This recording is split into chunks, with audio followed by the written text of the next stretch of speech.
Hey there, how you doing? I'm not going to take a lot of your time, but I needed to talk about something because I noticed something that was on Facebook that I needed to address, and it's really about putting that negativity out there, particularly where it applies to where when it's coming from Beachbody coaches. And one particular coach that happens to be in my downline, heard him, just saw him like bitching about his 9 to 5, and forgive the French, just really really upsets me um, to see fellow coaches carrying on this way, because you know what, um, I think, and maybe it's just me, and maybe it's just my team, and maybe it's just the culture that I'm trying to develop in my team, but I think that coaches become coaches because they want to help people and they want to create positive change in people's lives, and they want to add value. And a lot of the way that we do that is through social media. So when a fellow coach um, is putting out negativity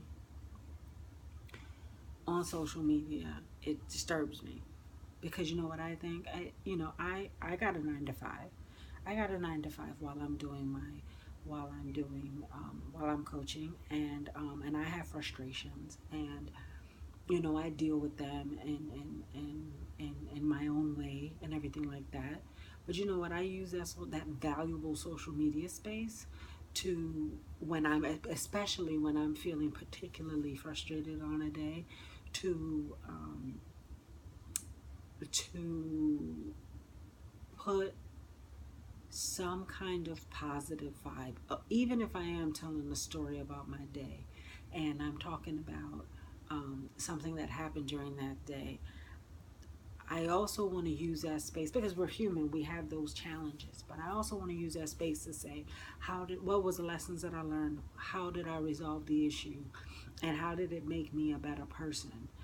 Because at the end of the day, really, what we do is really um, unique in that, personal development is a big, huge part of what we do as coaches, because we know that it's not just about weight loss and great abs and all that other kind of stuff. It's about developing the whole person. And if you as a coach can't show that level of development and growth in yourself, then how do you expect to do that for other people? And it really, really, really disturbs me. And we're not talking about brand new coaches who are getting their feet wet and trying to figure out how this whole thing works, but we're talking about coaches that have been in the game for a minute. And I'm just like, so is there any wonder why you might not be making any money? Is there any wonder why you might not be, having a huge following or a growing following? So when I see this kind of negativity, it just really kind of,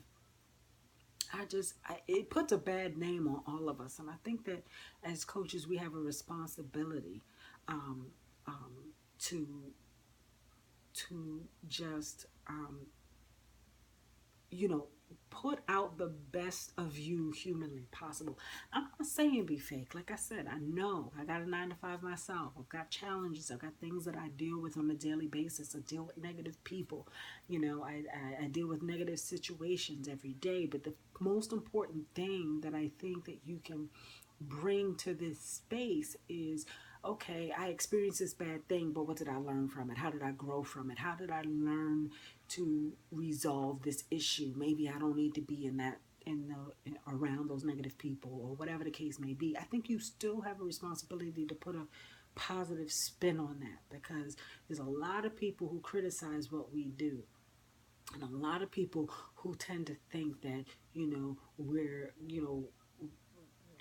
Beachbody has this cult following that are coaches, and that's wrong. First of all, that's just completely and utterly a misrepresentation of who and what a lot of us here do. And so when I see that, I just want to be the voice of reason that suggests that while we all do live real lives, um, the best coaches, whether you're a part-time coach, just um, you know helping to make ends meet, or you're $1 million earner. A major responsibility as coaches in this social media space is to be positive in spite of the negative. You understand what I'm saying? And that's not just, you know, a lot of fluff talking. I mean, that's really the spirit of a coach. You know what I mean? That's really what the spirit of a good coach is. So I'm just saying, if you're a coach like me, or you thinking about, being a coach, or whatever the case may be, I want you to consider that, doing this is not just about, and for a lot of us, it's not just about, selling products and making whatever bonuses we're gonna make at the end of the month, or making Success Club. For a lot of us, it's really about, you know, helping people to be better people, be better than where they were when they came in. And the only way that we can truly do that, and the only way that we can truly have people trust that in fact we care about them as people, is to really take a step back and think about what it is we're saying in this space, how it is we're saying it, and are we adding any value at the end of the day to people who don't know what we do, or people who can benefit from what we do? So if you're a coach like me and you're having a bad day and you wanna, you wanna vent, do that. It's good for you. I think you should. Maybe the space to do that is with a buddy of yours over the phone or something like that. Or maybe it is to put it out on social media and share it with people, and, you know, um, and just get it off of your chest. But wrap that up with some kind of positivity. What did you learn about that situation? What are you going to do about that situation? How are you going to change your situation to make it better for you? And how are you going to show other people that in spite of negativity, there can be a positive outcome? That's how you take your power, man. You don't take your power by just complaining. Do something about your situation. Show the spirit, the true good spirit of a coach. And take responsibility for that. Take responsibility for your content. And that's all I got for today. Peace out.